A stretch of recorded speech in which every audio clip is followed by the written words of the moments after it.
Assalamualaikum warahmatullahi wabarakatuh. Kembali lagi di channel Kisah Warganet. Kali ini saya akan menceritakan cerita yang berjudul Bayi Bungkus, Tumbal Danyang Watu Ireng. Langsung saja kita ke ceritanya. Rekso berdiri gelisah, bersandar pada besi pembatas jembatan kecil yang melintas di atas kali Watu Ireng. Hembusan nafasnya beradu dengan dingin malam.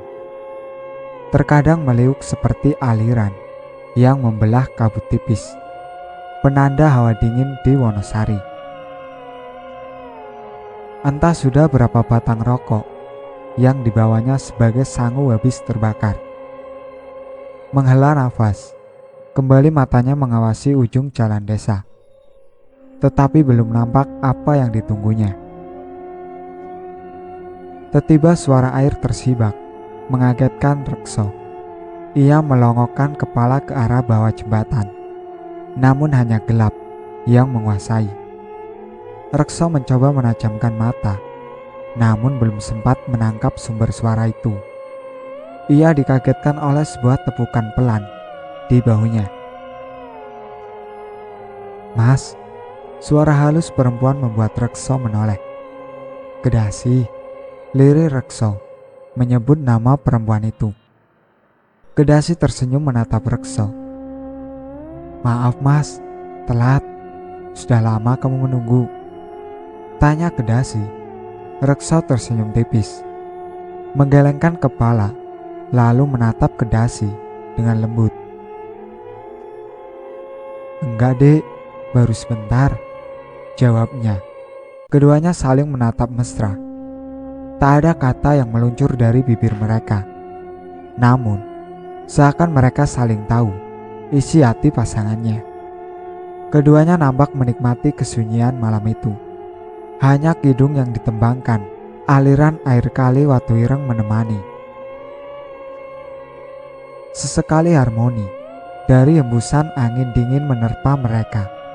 Berdiri mematung di atas jembatan, hanya menikmati. Semuanya berjalan dengan alami, hingga akhirnya Kedasi mengakhiri orkestra alam itu. "Sudah malam mas, aku harus kembali," ujarnya. Rekso nampak belum rela, namun ia tahu batas. Wanita tak baik keluar rumah terlalu malam. Ia mengangguk. "Gak usah diantar mas." Kedasi tersenyum, menggenggam erat tangan Rekso. Dingin sekali tangan Kedasi malam itu. Rekso beranggapan bahwa angin yang membuat tangan kekasihnya seperti membeku.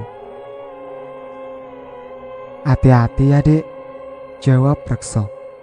"Sebelum aku pulang, aku ingin memastikan hatimu mas."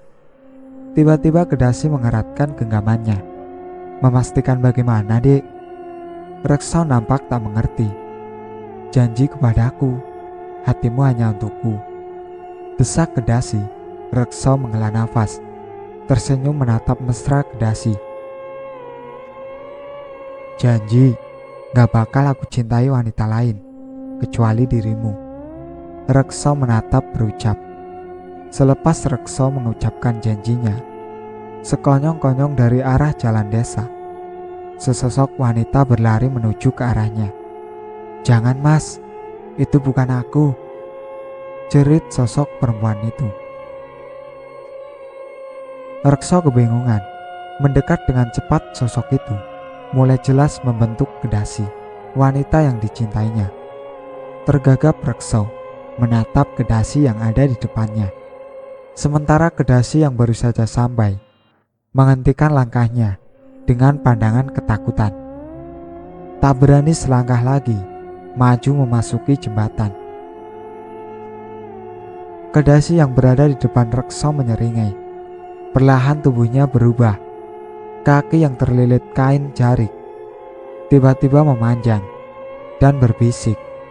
Sementara kebaya yang digunakannya perlahan luruh, berganti menjadi kemben berwarna hitam dan emas. Kaki yang telah berubah menjadi ekor ular itu bertumpu menegakkan badan. Separuh badan ke atas masih menyerupai perempuan yang sangat jelita. Andai saja tak ada taring di kedua ujung bibirnya. Reksa duduk lemas, sedangkan Kedasi masih berdiri mematung, menatap dari kejauhan. Kali Watu Ireng menyaksikan sumpahmu. Akan hancur lebur kamu ketika mengingkari, ucap sosok itu. Aku Danyang Watu Ireng, jika sampai waktunya akan menagih janjimu. Lanjutnya sosok manusia siluman setengah ular itu, lalu beringsut pelan, kemudian terjun lalu menghilang, ditelan arus deras Kali Watu Ireng. 24 tahun, desis Rekso. Puluhan tahun kemudian, ingatannya masih jelas, menggambarkan detail peristiwa malam itu. Pertemuan pertamanya dengan Danyang Watu Ireng. Ya, pertemuan yang pertama, karena sejak malam itu, entah sudah berapa kali Danyang Watu Ireng menampakkan diri di depannya. Dan tanpa menyamar lagi menjadi Kedasi, meski hanya mengawasinya dari halaman rumahnya, ataupun terkadang melintas perlahan di sekitar ladang milik Rekso. Rekso sedikit banyak mengerti bahwa Danyang Watu Ireng telah menandai dirinya. Tak ingin membawa masalah bagi penduduk desa, Rekso memutuskan pindah rumah ke dekat jembatan kecil di ujung desa, tepat di seberang pemakaman umum. Jembatan tempatnya bertemu Danyang Watu Ireng di rumah itu. Kehadiran Danyang Watu Ireng seakan menjadi lebih terjadwal. Pada malam Jumat Wage, biasanya ia akan berdiri dengan wujud wanita setengah ular di atas jembatan, memandangi rumah Rekso yang tak jauh dari tempatnya menampakkan diri, dan seakan menjadi rutinitas bagi Rekso menunggu sang Danyang muncul. Bukan karena Rekso telah menambatkan hati, namun lebih karena ia menjaga agar sang Danyang tak marah dan mengamuk hingga mencelakai penduduk desa. Seperti malam ini, malam Jumat Wage, Rekso telah duduk di depan rumahnya. Penduduk desa sudah maklum, malam Jumat Wage adalah malam pertemuan Rekso dengan Danyang Watu Ireng. Dari cerita Kedasi bertahun-tahun lalu, mereka tahu peristiwa tersebut.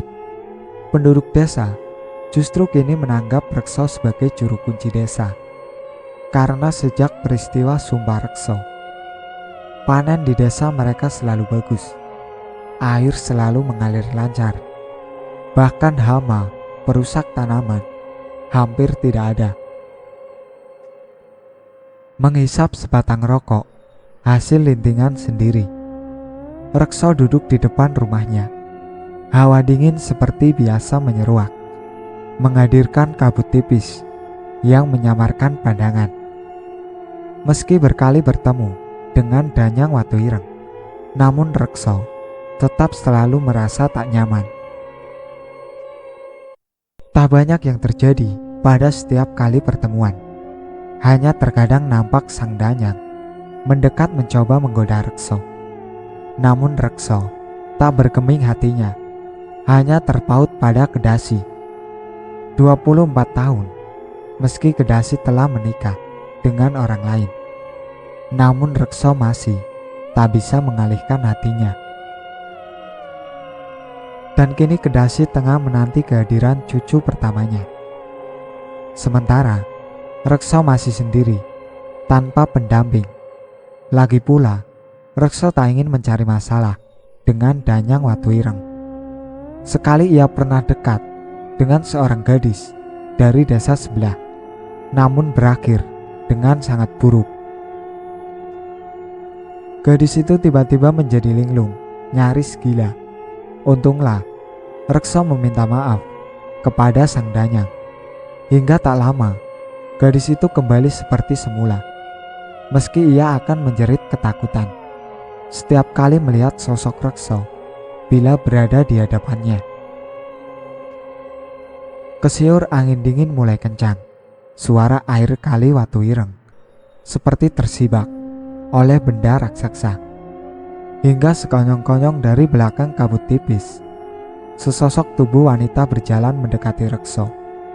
Rekso menginjak rokoknya hingga padam, lalu berdiri.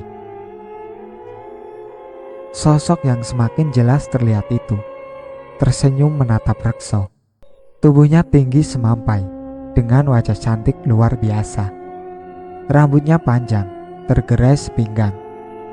Berbaju kemben berwarna hitam dengan pinggiran berwarna emas, selayaknya putri-putri keraton Jawa. Lengkap dengan aroma wangi, lulur rempah menggoda hidung Rekso. Menarik nafas panjang, Rekso nyaris tak bergerak, hanya memandang tingkah pola wanita di depannya. Perlahan kian mendekat, hingga kini jarak mereka tinggal sejengkal. Wanita itu menatap Rekso dengan pandangan rindu, namun Rekso tetap tak berubah dari posisinya. Seakan ia mengabaikan wanita itu. Perlahan, jemari lentik wanita itu menyentuh wajah Rekso. Bertahun-tahun, tetapi aku tetap tak bisa memiliki hatimu, Rekso. Sebenarnya kamu tahu, dari permukaan sudah tidak benar apa yang kamu mau, Rekso menyaut.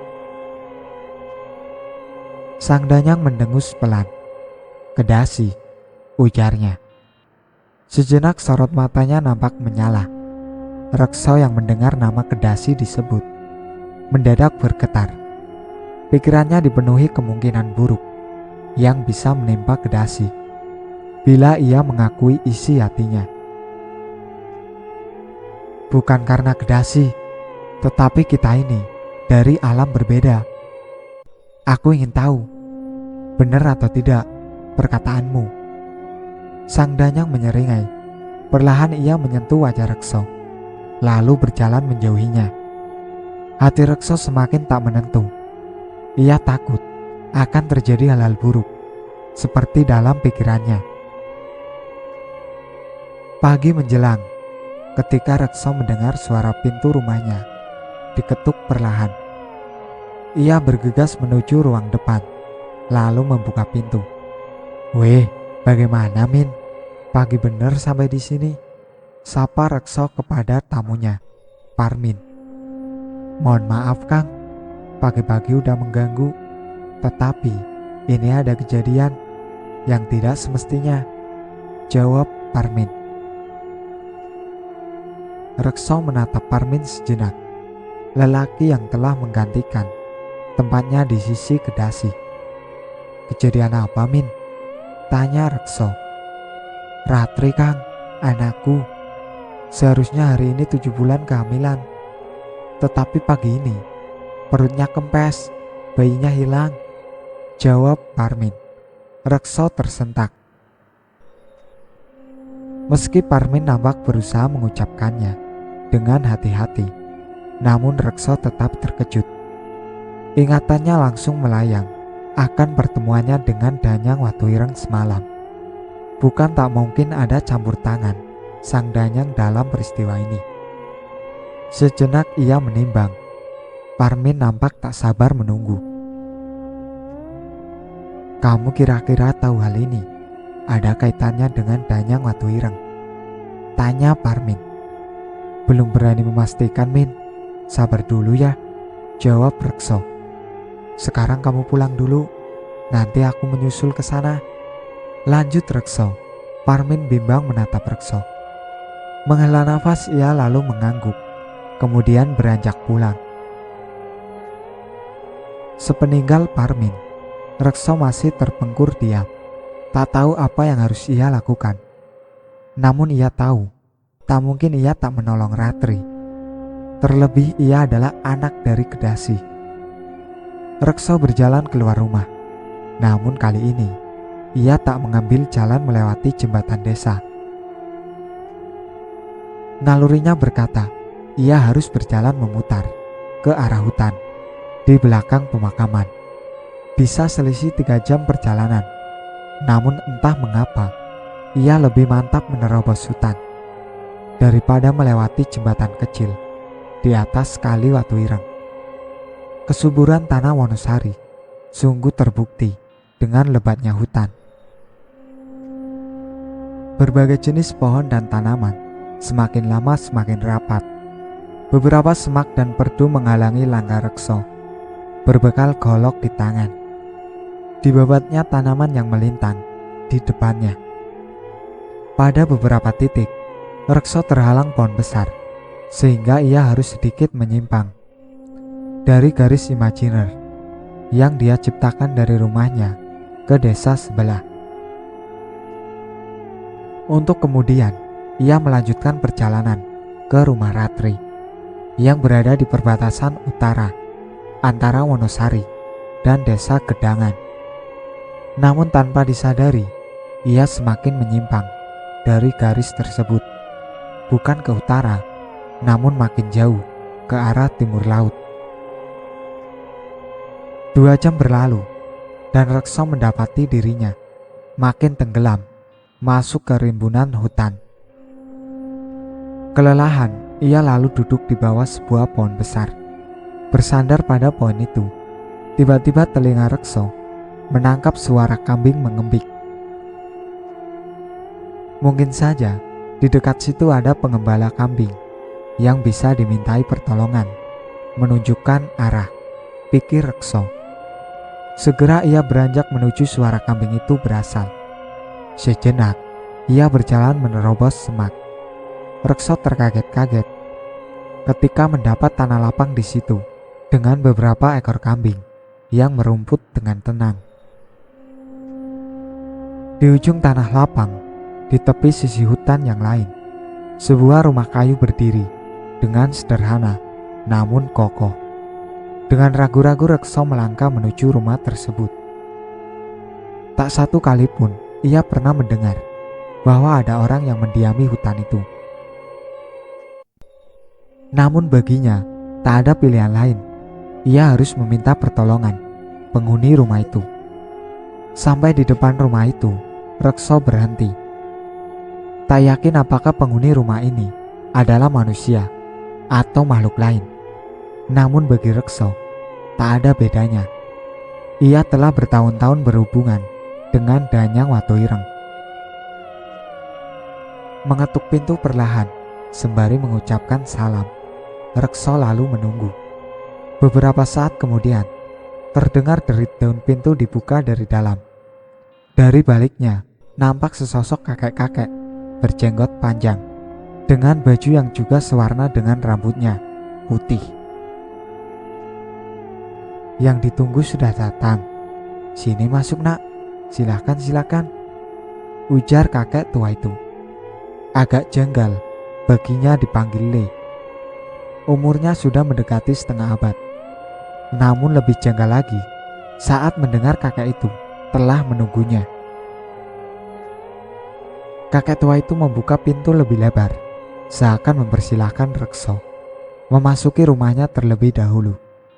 Meski bimbang, Rekso merasa kakek itu bukanlah orang jahat. Memantapkan hati, ia melangkah memasuki rumah tersebut, melewati si kakek yang masih memegangi daun pintu. "Bagaimana nak? Capek?" tanya si kakek sembari menuangkan air dari kendi ke gerabah berbentuk cangkir di depannya. "Tidak mbah, hanya masih bingung," jawab Rekso jujur. Kakek tua itu tersenyum. "Sudah, diminum dulu," perintah si kakek.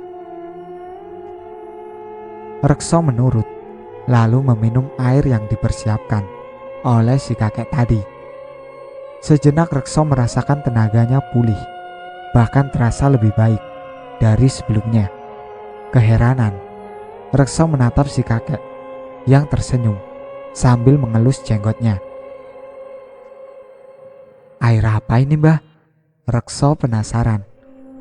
"Hanya air sumur nak, jangan khawatir.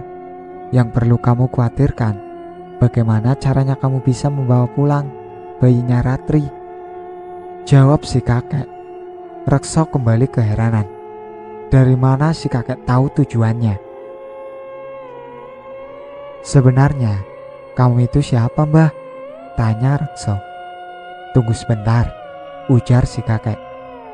Berdiri dari duduknya, si kakek berjalan menuju kamar di belakang.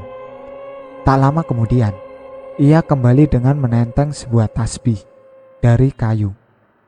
Aku sebenarnya hanya dititipin. Tempatku bukan di sini. Cuma karena ada urusan terpaksa, aku harus menemui kamu. Jawab si kakek. Aku Jin Korin, nenek moyangmu, Sosro Hanggoro. Kalau sudah waktunya, harus mewariskan tasbih Nagasari ini kepada keturunan yang tepat. Lanjutnya. Rekso nampak tak percaya. Jin Korin tersebut hanya tersenyum sembari mengangsurkan tasbih Nagasari yang dimaksud kepada Rekso. Pesan Ki Sosro, jangan mengandalkan isi tasbih ini, karena sebenarnya tasbih ini hanya atas izin Allah bisa membantu kamu, ucap si kakek. Membantu bagaimana, Mbah?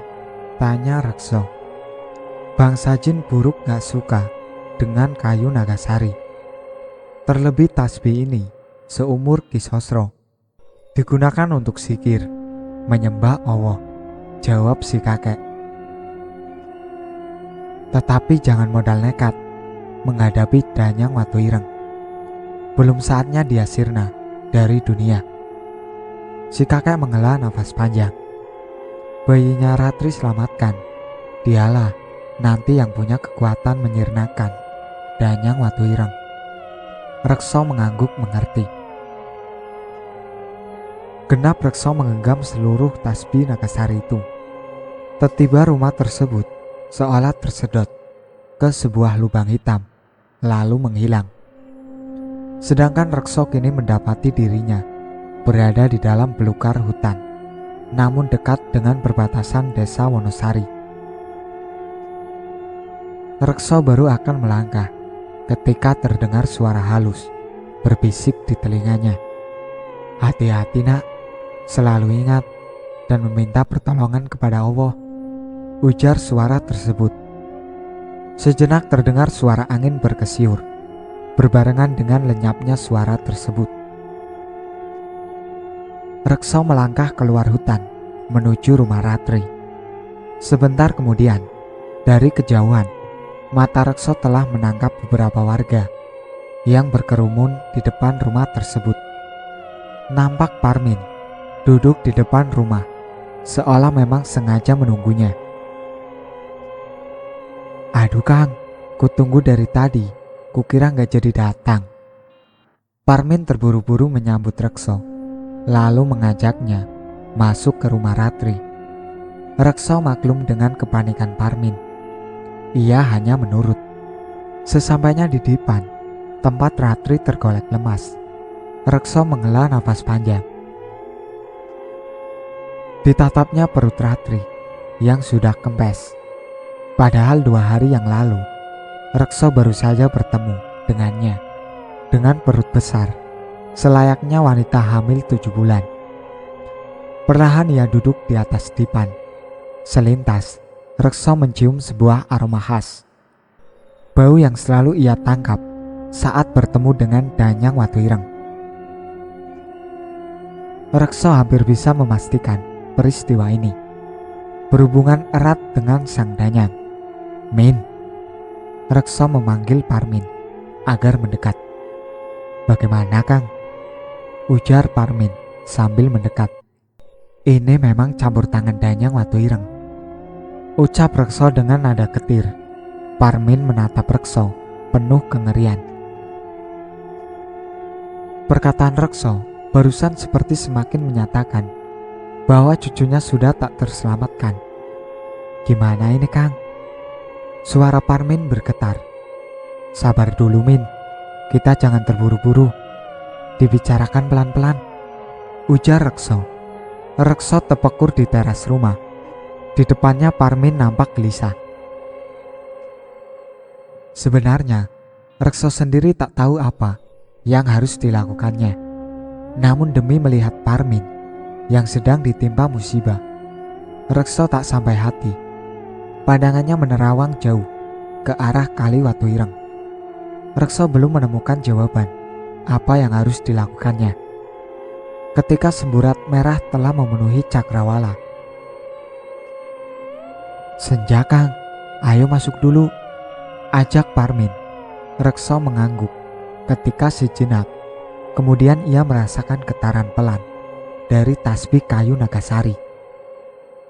Bau anyir darah menyeruak ke hidungnya kemudian. Rekso nampak waspada. Dari kejauhan, ia melihat samar makhluk putih berbaris melintas pematang sawah. "Min, lihat nggak?" bisik Rekso. "Lihat apa, Kang?" Parmin nampak tak mengerti. "Pocong berbaris di sawah pinggir sungai," jawab Rekso. Parmin nampak panik, tak menengok ke arah yang ditunjukkan Rekso. Ia berlari masuk rumah, meninggalkan tamunya sendirian. Rekso menyimpulkan bahwa Parmin ketakutan, tapi tak melihatnya. Entah kenapa, Rekso merasa tak takut sama sekali. Perlahan ia mendekat ke arah beberapa pocong yang nampak seperti berbaris itu. Muka mereka rata-rata menghitam, dengan mata berwarna merah menyala. Kain putih yang mereka gunakan sudah menguning, bercampur lumpur. "Perlu apa ngumpul di sini? Bubar!" bentak Rekso. Salah satu pocong kemudian melayang mendekat, tak meloncat. Rekso terheran-heran. Bukan seperti yang diceritakan orang-orang. Hampir mendekati Rekso, pocong itu nampak seperti akan meludah. Rekso tahu, ludah pocong akan mengakibatkan luka bernanah yang sangat sulit disembuhkan. Kembali tasbih di genggamannya bergetar. Rekso lalu mengangkat tasbihnya ke arah muka pocong tersebut. Seakan tersapu angin kencang, pocong itu terlontar mundur. Pocong yang lain menatap Rekso ngeri. Mereka seolah jeri dengan tasbih yang digenggam Rekso. Lagi-lagi gerombolan pocong itu melayang, namun kali ini nampak mundur ke arah pinggir sungai. Sampai di sini ceritanya. Nantikan cerita kelanjutannya di part berikutnya. Sekian dari saya. Wassalamualaikum warahmatullahi wabarakatuh. Jangan lupa like, komen, dan subscribe channel ini.